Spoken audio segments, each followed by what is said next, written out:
Eh bien salut à vous les Wonders, j'espère que vous allez bien. Aujourd'hui on se retrouve pour enfin un nouvel épisode des Saviez-vous que. Je sais que vous étiez nombreux à vouloir revoir cette petite série de vidéos, donc c'est pourquoi j'ai pris la décision de revenir avec un de mes Disney préférés, je parle évidemment de Dumbo. J'espère que cette vidéo va vous plaire, c'est parti.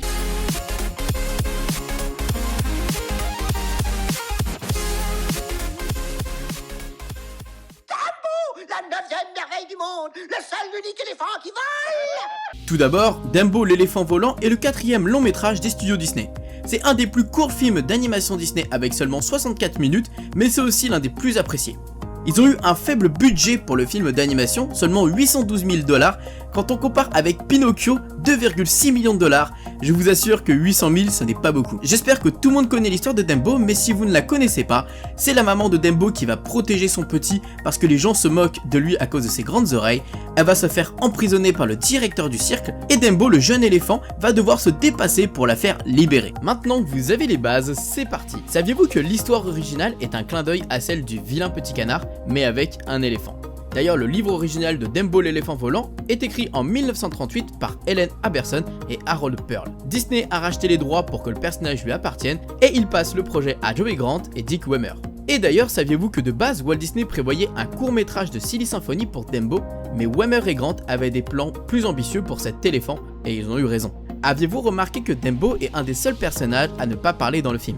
Évidemment, il y a aussi sa maman, mais celle-ci a quand même une chanson. C'est elle qui chante la chanson Mon Petit. Pour Jeff Curtis, Dumbo est le seul personnage titre de Disney qui ne parle pas. Et oui, c'est un personnage éponyme. Par rapport au fait qu'il ne parle pas, Grant nous explique que c'est parce que c'est un bébé et les bébés ne parlent pas. Saviez-vous qu'à l'origine, le compagnon de Dumbo, Timothée qui est une souris, devait être un rouge-gorge? Et oui, pour justement symboliser le fait qu'il vole. Sauf que c'était plus marrant de mettre une souris étant donné que les éléphants ont peur des souris, et c'est du coup Timothée la souris qui s'en est sorti. Saviez-vous d'ailleurs que dans la version originale, quand Timothée essaie de réconforter Dumbo, il lui dit « Lot of people with big ears are famous », ce qui veut dire que beaucoup de gens qui ont des grandes oreilles sont célèbres. Ce qui est une blague inventée par Walt Disney qui avait lui-même de grandes oreilles. D'ailleurs, les animateurs assument très clairement que Timothée est inspiré des mimiques de Mickey Mouse et également de la personnalité de Jiminy Cricket. Et oui, Timothée c'est un peu la conscience de Dumbo vu qu'il ne parle pas. On va parler un peu des autres personnages, les éléphantes. Vous savez, il y a Dumbo, Madame Jumbo, mais également les éléphantes qui se moquent de Dumbo. Oui, ce sont toutes des femmes. Elles ont toutes des prénoms. On a Matriarche, Prissy, Jiggles et Cathy. Au contraire de Dumbo et Madame Jumbo, ce sont des bavardes, leur nom correspond à leur caractère même si la couleur de leur tenue change durant le film, donc on va s'intéresser à leur couleur initiale. Matriarche de l'anglais matriarche est la plus âgée, la plus grosse et avec la robe grise, la plus sombre et apparaît avec un chapeau rose-violet. Ensuite nous avons Prissy de l'anglais beagle, qui signifie quelqu'un de très prude. Celle-ci porte toujours des couleurs rouges. Ensuite nous avons Giggles, celle qui ricane avec une tenue bleue, et nous avons Cathy, de l'anglais malveillante, une mégère au discours sournois en tenue jaune. Saviez-vous que dans le film, il y a deux scènes coupées? Une première avec l'histoire des souris. Pourquoi les éléphants ont peur des souris? C'est Timothée qui raconte une histoire à Dumbo que dans la préhistoire, les souris étaient plus grandes que les éléphants et que ce sont elles qui faisaient la misère aux éléphants. C'est pour ça qu'aujourd'hui les éléphants ont peur des souris. Une scène plutôt violente dans les propos de Timothée. Walt Disney a décidé de ne pas mettre cette scène car elle s'éloignait un peu du récit principal. On parlait d'autre chose et ça pouvait perdre le spectateur. Du coup ils ont décidé de retirer cette scène puisque nous savons très bien pourquoi les éléphants ont peur des souris, c'est parce qu'elles ont peur qu'elles rentrent dans leur trompe. On a également une deuxième scène coupée avec Timothée, Are you a man or a mouse? Juste après le saut de Dumbo avec les clowns, celui-ci est triste de ce qui lui arrive, et Timothée lui parle de ce que son grand-père lui racontait dans le passé pour lui remonter le moral et lui donner confiance, et c'est ainsi qu'il se met à chanter Are you a man or a mouse?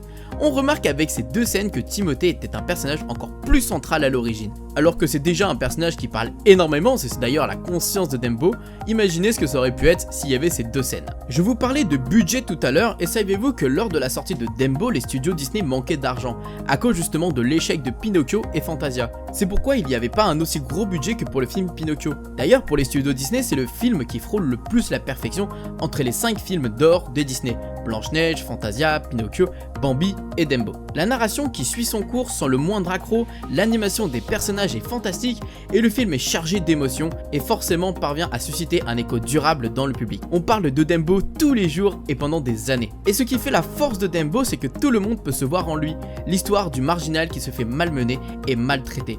C'est pour ça que celui-ci touche les gens droit au cœur. Saviez-vous que pour la première fois, Walt Disney n'a pas découvert ce film dans son intégralité? C'est la première fois que Joey Grant et Dick Weimer ont présenté Dumbo à Walt Disney chapitre par chapitre afin de lui mettre beaucoup de suspense. D'ailleurs, heureusement que le film a terminé juste avant la grève de Walt Disney Company, sinon ça aurait pu engendrer un souci pour le film. En plus, au moment où Dumbo était conçu, les États-Unis se demandaient s'ils allaient entrer en guerre. La guerre faisait rage en Europe depuis 1939 et les 3/4 des revenus de Disney à l'étranger avaient disparu. À cette époque, Disneyland n'existait pas et il n'y avait pas autant de produits dérivés à exploiter, si bien que leur survie reposait avant tout sur la sortie des films. Donc c'est pourquoi avec Dumbo le succès était obligatoire, sinon les studios Disney disparaissaient. D'ailleurs, je vous ai parlé tout à l'heure d'un manque de budget. Pour gagner du temps et de l'argent, certains décors que l'on trouve dans les esquisses ont juste été photocopiés. Et les décors beaux et simples sont faits à l'aquarelle. Et d'ailleurs, pour économiser de l'argent, il y avait beaucoup moins d'effets spéciaux que dans Pinocchio. Justement, ils expliquaient qu'il n'y avait pas autant besoin d'effets spéciaux pour mettre des émotions. Saviez-vous que c'est Bill Tilta qui a conçu Dumbo, un adorable petit éléphant, quand on sait que celui-ci a fait auparavant Chernabog dans Fantasia et Stromboli dans Pinocchio, deux personnages imposants et cruels? Eh bien la différence avec Dumbo est choquante. D'ailleurs, il dit s'être inspiré de son fils Peter qui venait d'avoir 2 ans pour justement la création de Dumbo. Saviez-vous que pour la séquence des corbeaux, ils ont utilisé de vrais danseurs pour l'animation? Les frères Jackson. Les frères venaient avec des danses incroyables et ils essayaient de reproduire ça en animation. Et ça donnait un rendu super sympa. Restons encore au niveau de l'animation et là on va parler de la séquence des éléphants roses. Il faut savoir qu'à ce moment-là, il y a une influence de Salvador Dali. Suite à cette scène incroyable, Walt Disney s'est associé avec lui en 1946 pour faire Destiny. Saviez-vous que dans le film, il y a une référence à Nosferatu le vampire quand on voit l'ombre de Timothée pour créer une ambiance inquiétante. Et d'ailleurs, on voit par la suite qu'ils ont beaucoup joué avec les ombres. Finalement, le film a eu un énorme succès. Quand le film est sorti, les critiques ont dit Walt Disney revient à l'essentiel. Tous les magazines en parlaient, même Time Magazine avait prévu de le mettre en première couverture avec un article, sauf que malheureusement, Pearl Harbor a tout fait changer.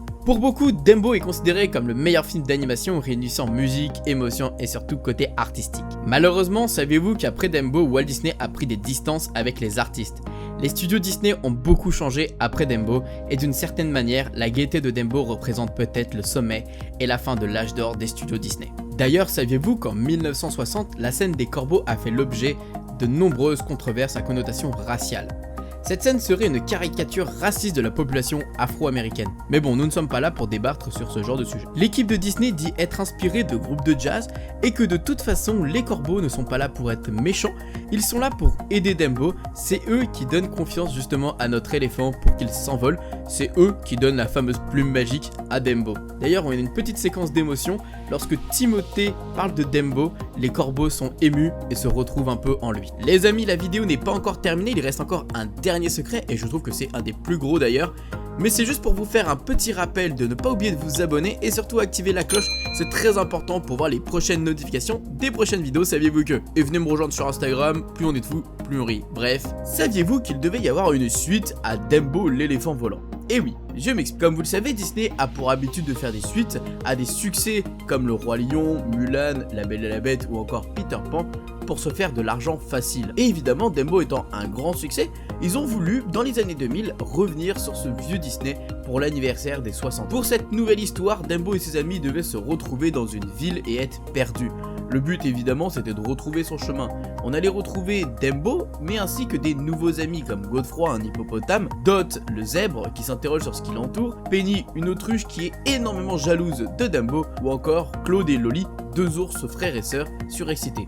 On retrouverait évidemment Timothée qui est son compagnon de toujours et Madame Jumbo qui est sa maman. C'était tellement avancé qu'il y avait même un logo, un scénario, des concept art, le film devait vraiment sortir. Sauf qu'en 2006, John Lasseter arrive dans les studios Disney et met fin tout de suite au développement de tous les films qui sont une suite, dont le film Dumbo. Pour lui, les suites sont une mauvaise image des films originaux et il décide donc de revenir aux fondamentaux justement pour créer des histoires originales comme on a eu par la suite La Princesse et la Grenouille, Réponse, évidemment La Reine des Neiges, ce qu'on peut appeler le nouvel âge d'or de Disney. Voilà les amis, malgré le fait qu'il peut y avoir une scène un peu raciste ou encore des scènes d'alcool avec la scène des éléphants, Dumbo reste quand même un des succès mondiaux. C'est un peu grâce à ce succès que Walt Disney ne s'est pas écroulé et a pu nous proposer de magnifiques œuvres par la suite. Bref les amis, n'hésitez pas à me dire ce que vous en avez pensé de ce saviez-vous que. N'hésitez pas également à vous abonner, activer la petite cloche pour découvrir les prochains épisodes et me dire en commentaire lequel des prochains Disney souhaitez-vous que je traite. Sur ce, je vous fais plein de bisous et comme d'habitude, n'oubliez pas que tout le monde a le droit de rêver, alors pourquoi pas vous.